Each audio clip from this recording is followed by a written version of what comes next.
Brexit Britain has received huge backing after Project Fear supporters and Remainers were brutally mocked for finding themselves left out in the wilderness over their failed doom-mongering campaign.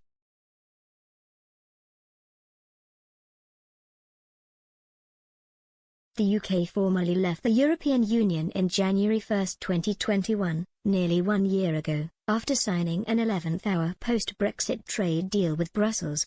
Remainers attempting to campaign for the UK to one day rejoin have continued to lash out at the decision while desperately trying to dismiss Brexit Britain's successes. But lucrative trade deals have been signed, including one with Australia earlier this month, which the UK government described as a historic trade agreement, the first from scratch since leaving the EU.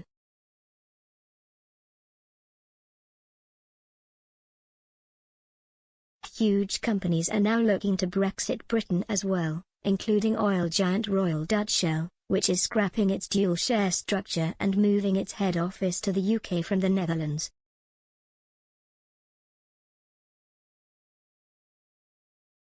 Last month, motoring giant Nissan announced its huge Sunderland plant will be at the centre of a £13.2 billion investment, with the hub being used to develop 23 electric cars by 2030.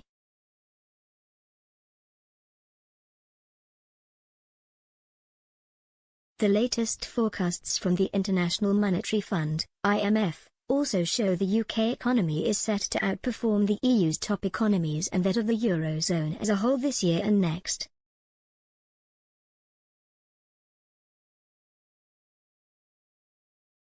Niall Gardner, a foreign policy analyst and former aide to the late Margaret Thatcher, has destroyed Project Fear and argued their warnings have now evaporated.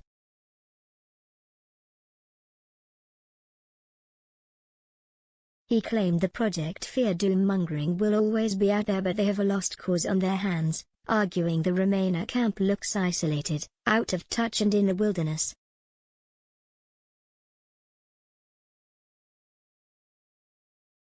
Mr. Gardner told Express.co.uk, all of warnings that came from the Remainer Fear campaign have evaporated.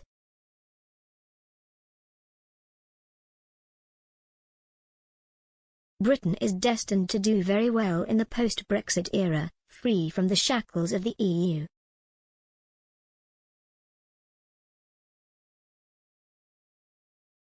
It is very clear the City of London is booming after Brexit.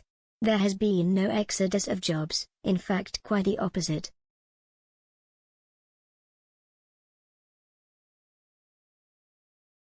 There are increased levels of investment coming into the city and the UK as a whole.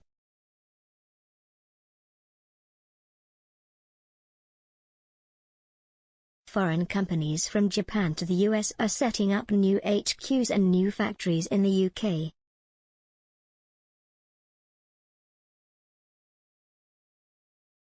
Britain is going to be infinitely better off as a free sovereign nation that is not tied down by mountains of EU regulation and bureaucracy.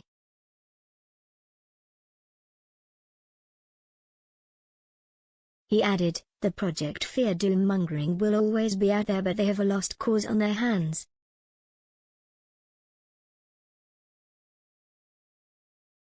The vast majority of British people have accepted the reality of Brexit and embraced it, as has most of the world, with the exception of the French and the European Commission.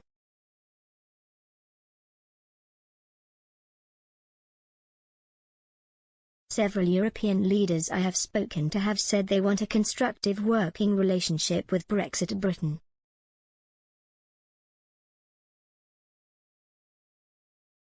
The Remainer camp looks isolated, out of touch and in the wilderness.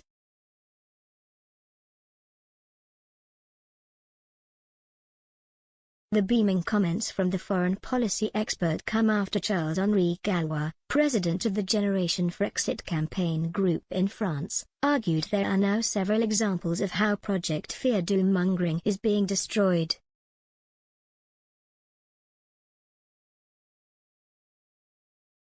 The campaigner, listing the 4 major areas Project Fear was wrong, told Express.co.uk, I have been thinking that Britain was correct to leave since day one.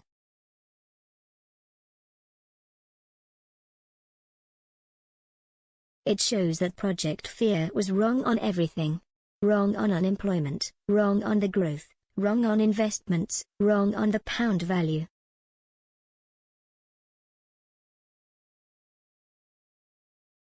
Actually, if you look at the IMF predictions, the UK will do better than the Eurozone.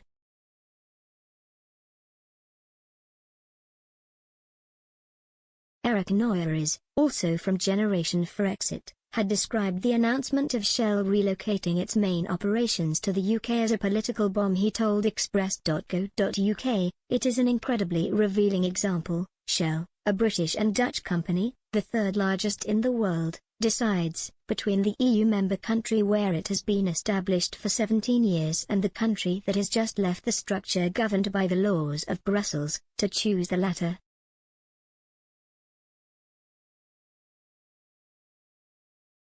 In doing so, Shell is in a way doing its own Brexit.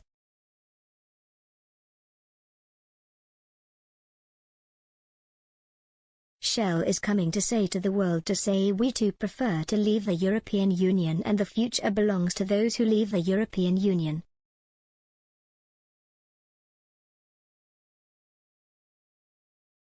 This announcement is a political bomb.